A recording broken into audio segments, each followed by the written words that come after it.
Une mutation vers un petit village de montagne reculée. Voilà l'occasion idéale pour le policier Daigo Agawa de prendre un nouveau départ plus que jamais proche de sa famille.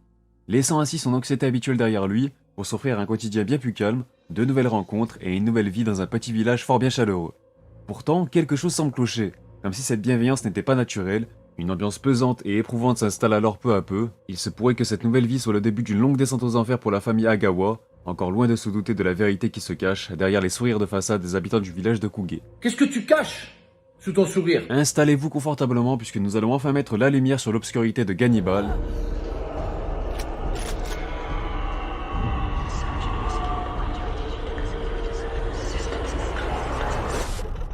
Et avant ça, place au générique.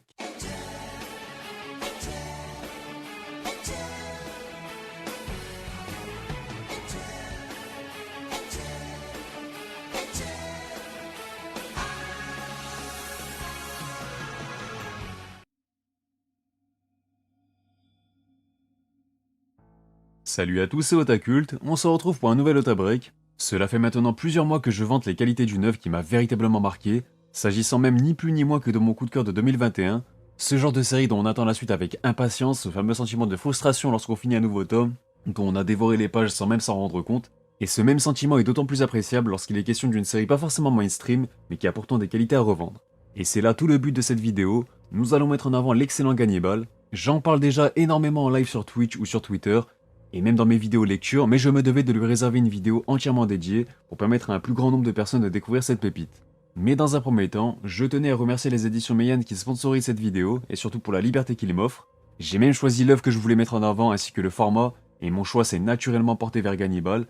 Bref, cela ne change donc pas grand chose au contenu de mes vidéos, si ce n'est que mon travail est un peu plus officiellement soutenu et reconnu, mais je tenais à être transparent avec vous comme toujours. Sur ce, il est maintenant temps de rentrer dans le vif du sujet.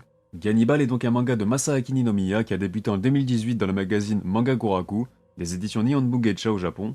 En France, il est disponible chez les éditions Meian avec 7 volumes parus à ce jour, tandis que la sortie du tome 8 est prévue pour le 23 février, soit mercredi prochain. La série s'est d'ailleurs conclue aujourd'hui au Japon avec son 13e volume, donc niveau timing on est plutôt pas mal. De plus, une série télévisée a notamment été annoncée sur la plateforme Disney+, où on s'intéressera au casting de celle-ci quand on aura pris le temps de présenter l'œuvre et ses personnages. Et donc du coup on y vient, de quoi ça cause? Alors qu'il vient tout juste d'être affecté à Kuge, un petit village du fin fond de la campagne, l'agent de police Daigo Agawa se retrouve nez à nez avec un cadavre complètement défiguré.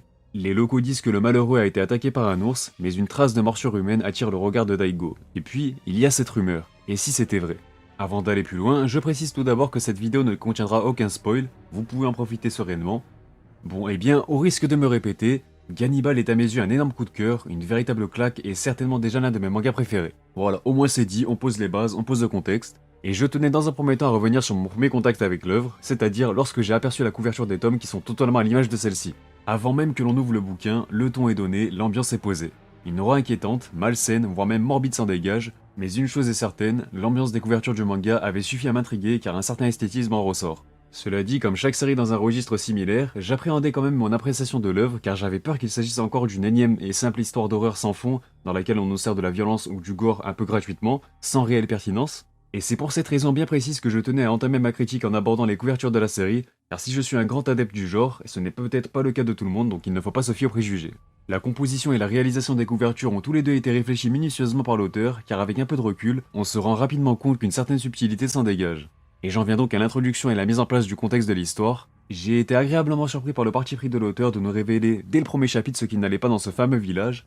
Un village reculé semblant cacher des dingueries assez grandes, on parle notamment de cannibalisme, mais plus on avance dans l'histoire et plus on réalise que si cela paraît évident pour le lecteur, le protagoniste est quant à lui partagé entre une part d'incompréhension et de peur. Un sentiment de malaise semblant encore bien plus important, et plus on avance dans l'histoire, plus le lecteur s'engouffrera dans l'obscurité du village de Kuge en compagnie de Daigo.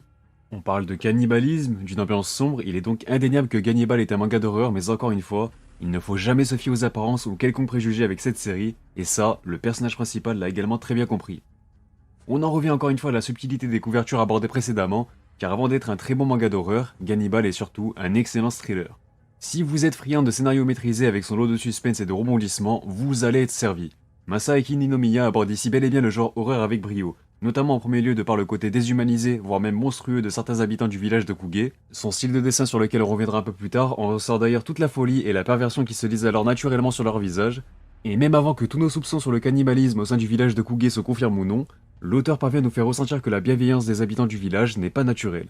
En tant que lecteur, le sentiment de malaise est d'autant plus décuplé, car on se met à soupçonner et craindre absolument tout le monde, on scrute alors les moindres faits et gestes d'un nouveau personnage introduit, ses intentions sont-elles bonnes ou au contraire agit-il avec une idée derrière la tête, on s'interroge, on se pose tout un tas de questions. Et l'autre point intéressant, c'est que parfois du point de vue du lecteur, on pense savoir qui est bien intentionné ou au contraire mal intentionné, alors que depuis le départ, l'auteur nous menait sur de fausses pistes par le biais du héros Daigo. Des personnages qui pour le coup se révèlent déjà intéressants, notamment la famille du personnage principal qui ont aussi un background et donc un vécu bien avant leur déménagement, ce qui donne envie de les suivre puisqu'ils ont une histoire derrière eux, et plus particulièrement le prota puisqu'il s'agit d'un flic qui tient à mettre la lumière sur les plus sombres secrets du village. La transition entre son arrivée pleine d'innocence dans l'espoir de prendre un nouveau départ avec sa famille et sa soudaine envie d'enquêter sur le village, qui, rappelons-le, est désormais le sien, est parfaitement amenée, puisqu'en effet, un ancien collègue du héros avait déjà entamé une enquête sur ce dernier. Les rumeurs autour du village de Kuge ont commencé à s'intensifier lors de la soudaine et mystérieuse disparition du collègue de Daigo, des rumeurs beaucoup trop absurdes pour que l'on puisse y croire et leur accorder un réel crédit, car le cannibalisme est censé ne plus exister et surtout censé être interdit, mais le doute va tout de même pousser notre héros à investiguer les lieux, autant vous dire que sa présence dans le village n'est donc clairement pas la bienvenue aux yeux des habitants, car plus il se rapprochera de la vérité et plus on cherchera à le faire taire. Ainsi, comme mentionné plus tôt, Gannibal nous propose également une approche digne des plus grands thrillers, où l'on suit le protagoniste mener l'enquête pour ainsi lever le voile sur cette macabre et mystérieuse ambiance que dégage le village de Kuge. Et c'est aussi sur ce point que Gannibal se démarque de son genre. La thématique du cannibalisme n'est pas non plus traitée de manière à dépeindre une violence gratuite, mais elle vient au contraire servir un propos de fond très intéressant. Car si on est bien conscient que les premières traces de cannibalisme remontent à la préhistoire, avec Gannibal, Masaaki Ninomiya met ici l'accent sur les différences culturelles que peuvent encore avoir des villages reclus, loin de se contraindre aux normes de la société moderne, qui interdisent formellement la pratique du cannibalisme, jugé depuis bien longtemps immoral. Du moins en ce qui concerne le Japon, pas si longtemps que ça en réalité, puisque l'interdiction de consommer de la viande humaine a été déclarée durant l'ère Meiji, entre 1868 et 1912. Bref, le cannibalisme et son interdiction dépendent beaucoup des cultures, et les dates varient donc d'un pays à l'autre, mais je vous laisse vous renseigner par vous-même si vous êtes avide de sujets glauques et morbides. Cela dit, malgré le fait que cette pratique soit tout de même condamnée dans 99% des cas de nos jours, certains villages restent fidèles à leurs rituels, coutumes et traditions, sans pour autant se soucier de leur moralité. Un décalage semble également se créer avec les protagonistes et ces fameux habitants du village de Kuge, qui ne semblent pas pour autant réellement mal intentionnés, mais au contraire, encore une fois, fidèles à leurs rites. Du moins pour le moment, car arrivé au 7ème volume, on n'a bien évidemment pas toutes les réponses à nos questions et beaucoup de mystères subsistent toujours. On essaye de démêler le vrai du faux, à l'instar de Daigo, un personnage fort intéressant, et le parti pris de choisir un flic comme personnage principal est également très bien pensé. Un individu qui a pour rôle de faire régner la justice, de désigner ce qui est juste et ce qui est mal, mais pour les villageois vivant en marge de la société, les notions morales et de justice ne sont peut-être pas les mêmes. Cette confrontation en devient encore plus intéressante car le héros va très vite être dépassé par les événements, des événements inattendus face auxquels il devra se montrer à la hauteur, aussi bien en tant que flic, mais surtout en tant que père de famille.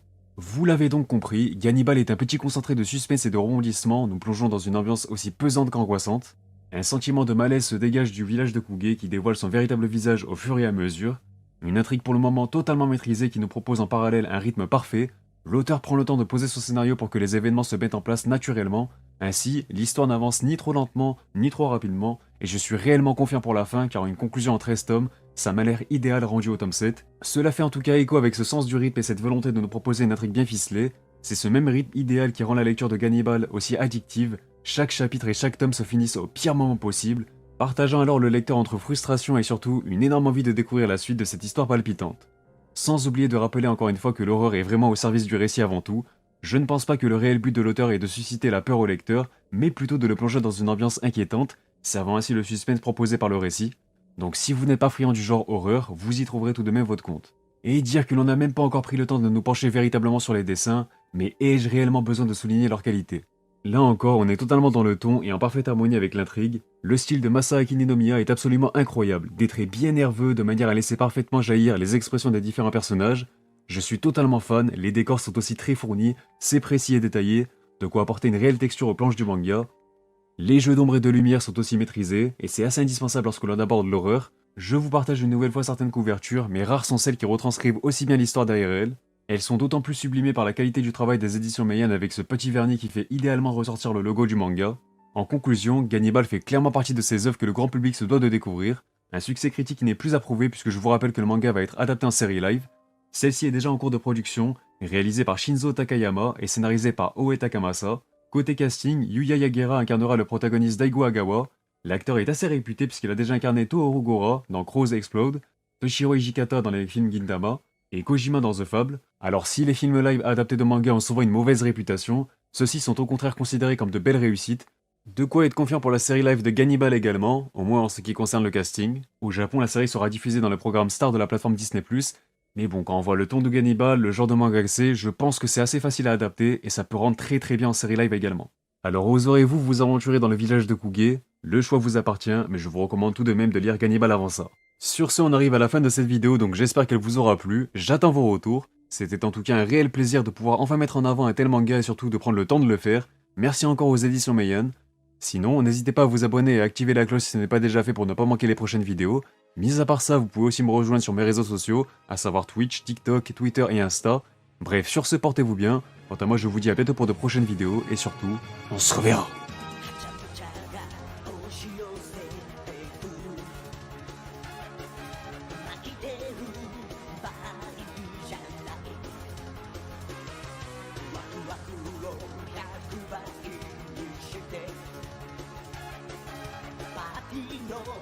主役になろう